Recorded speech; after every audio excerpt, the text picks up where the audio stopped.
We're taking a look at how this trickles down into options trading. Scott Bauer, Prosper Trading Academy CEO, joined us now to discuss in the Options Bit sponsored by Tasty Trade. Hey, Scott, it's great to see you.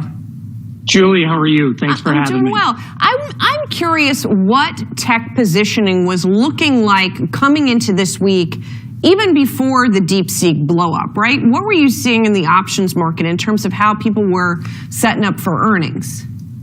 A lot of out-of-the-money call buying, to be quite honest with you.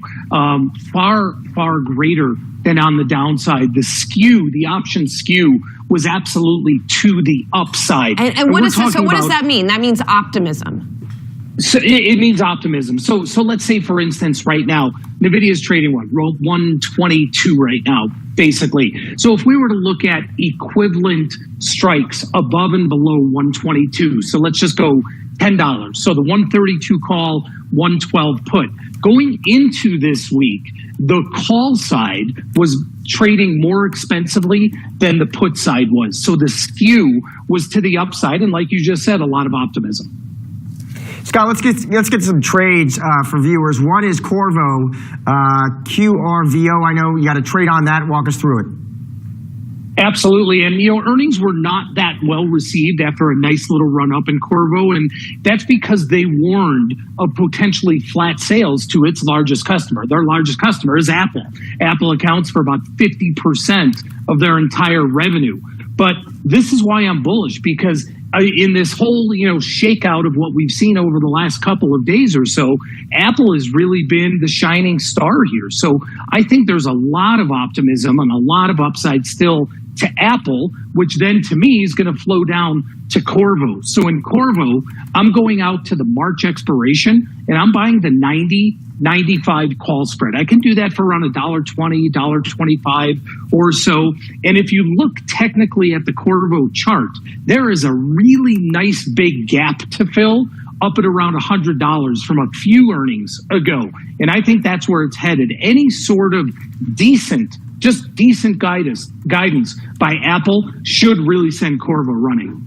And another trade that you're looking at, again, isn't sort of one of the big cap techs that we've been talking about, but sort of a tertiary play, and that's Seagate Technology, which is a data storage company. Yep. Tends to be sort of more like QRVO, maybe you could argue a little more commoditized what they sell.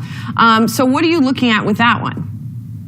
Absolutely. And I like looking at some of these other stocks that are maybe subsets of the big guys here. So right after earnings, and they had a really good earnings report, the stock traded down to really major support right around the 200-day moving average. And this company, to me, really stands out as a major beneficiary of this storage market.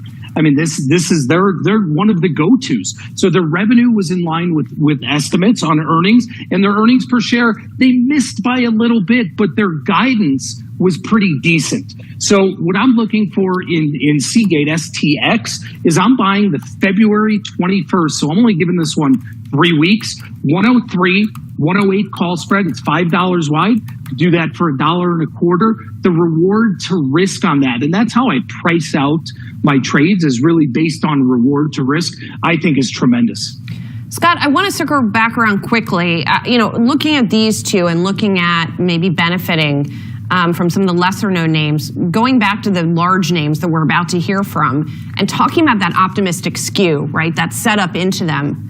What is the risk then if they do miss or if they say something disappointing for the market? Is there a bigger risk than there normally would be, I guess is what I'm asking.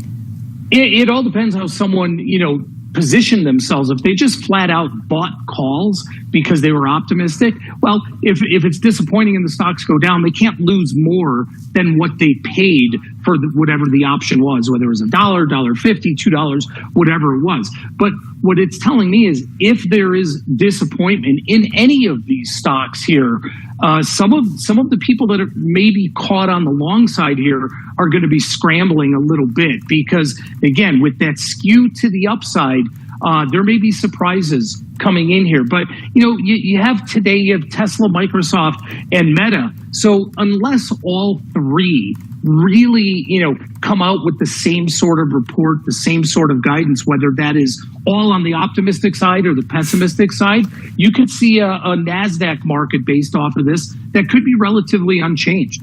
Scott, thanks for your time, those trades. Appreciate it. Thank you, Josh.